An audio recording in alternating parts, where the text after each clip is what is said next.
नमस्कार। Accurate yoga family में आप सबका स्वागत है। सफलता की इस श्रृंखला में आज हम आपसे मिलवाने जा रहे हैं शीतल सिंह जी से, जो कि एक गृहिणी है और एक जॉइंट फैमिली में रहते हुए उन्होंने किस तरह से अपनी पढ़ाई शुरू की, इन्हीं सब के बारे में हम चर्चा करेंगे। तो शीतल जी, आपका स्वागत है। प्रणाम मैम। प्रणाम। तो आप सबसे पहले आप बताएंगे कि आप कहाँ से हैं और किस तरह से आपको योग में आगे बढ़ने की प्रेरणा मिली? मैम, मैं आदि गुरु और आदि योगी भगवान शिव की नगरी काशी की रहने वाली हूँ और मैं एक मध्यम वर्गीय परिवार से बिलोंग करती हूँ।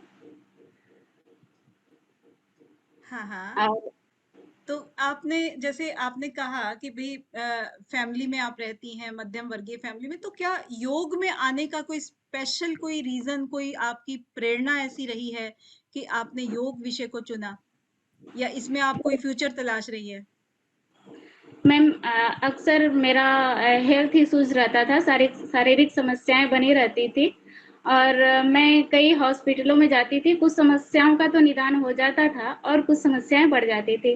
फिर शादी के बाद मेरे हस्बैंड, जो कि national institute of naturopathy, ministry of Ayush के अंतर्गत मेडिकल ऑफिसर थे, अभी उन्होंने रिजाइन दिया है।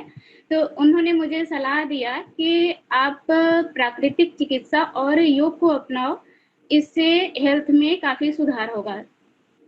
तो मैंने उनकी सलाह मानी। 2-3 महीने तक मतलब पूर्णतः योग और नेचुरोपैथी पर पूरा ध्यान दिया, उसे फॉलो किया और मुझे काफ़ी बेनिफिट मिला। तो मुझे हुआ कि मुझे इस क्षेत्र में आगे बढ़ना चाहिए। मतलब तो फिर योग को आपने यूज किया, पहले आपने उसके ऊपर अभ्यास किया, तब जाकर आपने डिसाइड किया कि आपको इसी रास्ते पर आगे बढ़ना है। Yes ma'am. Very nice. क्योंकि योग जो है ना, वो सभी रोगों का निदान भी करता है और मन और चित्त को शांत भी रखने में हेल्प करता है। यस मैम, शारीरिक और मानसिक दोनों मानसिक, तौर पे दोनों तरीके से। मिला है। हाँ बिल्कुल। इसीलिए यही रीजन है, यही कारण है कि हमारे जो आज भारत में जितना भी योग का प्रभाव बढ़ रहा है, हर उम्र के लिए वो एकदम बराबर है। उसमें क्या बच्चे, क्या बड़े, क्या महिलाएं, क्या पुरुष, सबके सब योग को अपनाते जा रहे हैं। राइट। Yes ma'am. हाँ। Yes ma'am. तो आपने सोचा फिर कि आपको फायदा मिल रहा है योग से, तो क्यों ना इसमें ही आप अपनी स्टडी को भी आगे बढ़ाएं। यस मैम, स्टडी को भी आगे बढ़ाएं और अपने हेल्थ को भी मतलब उसमें भी इम्प्रूवमेंट करें। हम्म। यस। Good good good. तो फिर स्टडी के लिए आपने एमए किया और उसके बाद नेट जेआरएफ, मतलब जेआरएफ का सोचा, तो फ्यूचर तलाशा इसमें कुछ ना कुछ कि ठीक है, हेल्थ की हेल्थ, और इसके बाद आप इसमें इन्वॉल्व रहेंगी तो आपका मन और तन सब अच्छा रहेगा। Yes ma'am. तो ये नेट का जो आपने एग्जाम दिया, इसके लिए आपने कितने दिन से तैयारी शुरू की थी? एक्चुअली हमारे हस्बैंड जी की बुक्स थी, अ, ये घृण संहिता, शिव संहिता और पतंजलि योग सूत्र।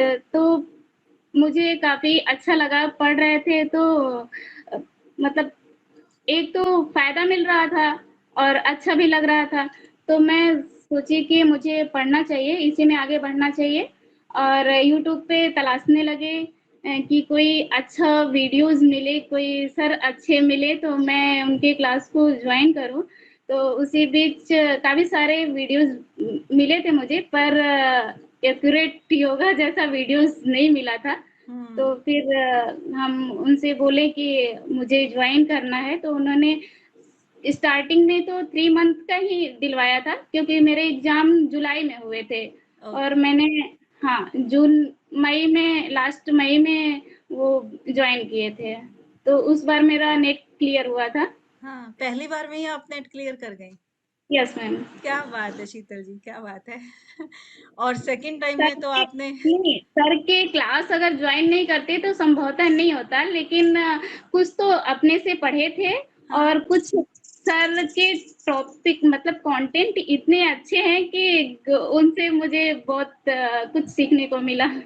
मतलब सर अपने टॉपिक से भटकते नहीं हैं, टू द टॉपिक लेकर चलते हैं। ये हमारे मतलब एग्ज़ाम के लिए बहुत ही अच्छा है। बहुत टीचर होते हैं इधर से उधर टॉपिक पे भटकते हैं, लेकिन सर में एक ख़ासियत है कि वो अपने टॉपिक से नहीं भटकते हैं, टू द पॉइंट लेकर चलते हैं और बोरिंग भी नहीं होने देते हैं कि बीच-बीच में वो क्वेश्चंस मतलब जो पढ़ा रहे हैं, तो वैसा क्वेश्चंस भी रिलेटेड पूछते रहते हैं, तो बोरिंग भी नहीं होता है। देखिए कंटेंट तो अपनी जगह है, लेकिन जो विद्यार्थी है उसका पढ़ने का तरीका अपनी जगह है।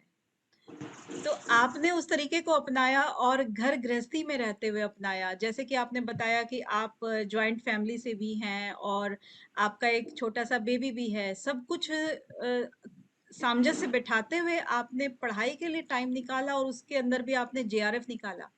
ये बहुत बड़ी अचीवमेंट है शीतल जी।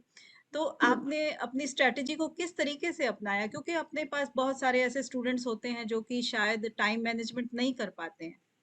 तो दोनों ही चीजें बहुत जरूरी होती हैं, कंटेंट भी अच्छा होना चाहिए और टाइम मैनेजमेंट भी बहुत इंपॉर्टेंट होता है। तो यस मैम। उसमें आपकी स्ट्रेटेजी क्या रही? एक्चुअली मतलब एग्ज़ाम देने का मेरे पापा प्राइमरी मतलब टीचर थे प्राइमरी लेवल पे, तो उन्होंने मेरा बेस मजबूत किया है, मैथ्स वगैरह के बेस मजबूत किए हैं। मैंने मतलब नवोदय विद्यालय होता है ना हर डिस्ट्रिक्ट में, तो वो भी क्वालिफाई किए, पॉलिटेक्निक भी क्वालिफाई किए, बीएससी में अरे इंटर मैथ से था, तो फर्स्ट पेपर के लिए उतना मुझे प्रॉब्लम नहीं हुई। जो डीआई है, रीजनिंग है और इंडियन लॉजिक तो सर इतने अच्छे से समझाते हैं कि वो तो पूरा समझ में आया। ओके। फर्स्ट तो पेपर फर्स्ट पेपर आपका इजीली प्रिपेयर हो गया। Yes ma'am. थोड़े रिसर्च, टीचिंग एप्टीट्यूड मेरा हार्ड था, तो वो लास्ट में हायर एजुकेशन और क्या बोलते हैं पर्यावरण, ये इस पे फोकस नहीं गया। सेकंड पेपर के लिए सर तो थे ही। सबसे पहले तो मैम अपने अंदर होना चाहिए मतलब विश्वास होना चाहिए, एक दृढ़ शक्ति होनी चाहिए, जुनून होना चाहिए कि मुझे जेआरएफ करना है। अगर ये मेरे मन में रहेगा तो मुझे टाइम तो निकालना ही होगा, कहीं न कहीं से टाइम निकालना ही होगा। और मुझे फ्री टाइम मिलता था, उस टाइम तो पढ़ते ही थे, पर जहाँ मैं शारीरिक रूप से व्यस्त हूँ, तहाँ मानसिक रूप से अगर खाली हूँ, तो सर के वीडियोज़, स्पेशल रिकॉर्डिंग वीडियोज़ जो कि छोटे-छोटे रहते हैं, मैं उसको सुना करती थी। Very nice. कितना अच्छा तरीका निकाला आपने। मतलब यस मैम। शारीरिक रूप से बिजी रहने के बावजूद आपने मन से उस चीज को धारण किया जिसकी आपको जरूरत थी उस समय के लिए। Yes ma'am. जो रिकॉर्डिंग क्लासेस होती है या ऑनलाइन क्लासेस होती है, हमारे लिए पॉसिबल उतना नहीं रहता है, क्योंकि वो 1-1 घंटे का रहता है, तो मुझे बेहतर करना है, तो क्यों ना सर स्पेशल रिकॉर्डिंग क्लासेस पहले से ही दे दिए हैं, तो उसको पढ़ें। बिल्कुल, क्योंकि सर ने तो कोई भी ऐसा छोड़ा नहीं कि जो बच्चों के पास कम टाइम है वो इस तरीके से पढ़े और जिनके पास ज़्यादा टाइम है वो लाइव क्लासेस में ज़रूर आएँ। क्योंकि जिनको सिर्फ़ और सिर्फ़ पढ़ने के लिए छोड़ा हुआ है, चाहे वो पेरेंट्स ने छोड़ा हुआ है, चाहे वो खुद हैं जैसे कि जो फ्री भी होते हैं अपने घर से, तो वो फिर लाइव रिकॉर्डिंग में ज़रूर आएँ, लाइव क्लासेस में, क्योंकि उसका एक अलग बेनिफिट होता है। तो यस मैम। जिसका जैसा भी बैठता है रूटीन उस तरीके से सर ने कोशिश की है कि सब तरीके से बच्चे को फायदा मिले। तो यस मैम। ये तो है ही। चलिए बहुत अच्छी बात है कि आपने अपनी स्ट्रेटजी को वैसे अपनाया। तो आई होप सबको जो बहुत बिजी हैं या बहुत इनका टाइम शेड्यूल में बहुत ज़्यादा टाइम नहीं निकाल पाते हैं पढ़ने के लिए, तो हो सकता है कि आपकी अपनाई हुई स्ट्रेटजीज के थ्रू उनको फायदा मिले। तो आप अब आगे शायद पीएचडी के लिए जाना चाहेंगी, यस मैम। तो इसके लिए आपको बहुत-बहुत शुभकामनाएं और भगवान आपको तरक्की के रास्ते बहुत खोल दें और थैंक यू मैम, आपका आशीर्वाद बना रहे, सर का आशीर्वाद बना रहे और माता-पिता, पति का तो सब नहीं, अच्छा ही अच्छा होगा। डेफिनेटली डेफिनेटली ये सब तो और सब ईश्वर तो है ही। हाँ, ईश्वर तो है ही, ईश्वर का साथ के बिना तो कुछ भी नहीं होता है शीतल जी। और मैम मैं योग से जुड़ी हूँ, वैसे तो आस्था था ही, योग से जुड़े हैं तो और ही मतलब ज़्यादा आस्था हो गई है। तो ठीक है, यहाँ पर फिर हम आपका शुक्रिया अदा करना चाहेंगे कि आप थैंक हमारे यू, साथ आई और अपने आपने अपने अनुभव हमारे साथ शेयर किए। तो धन्यवाद शीतल जी। धन्यवाद मैम।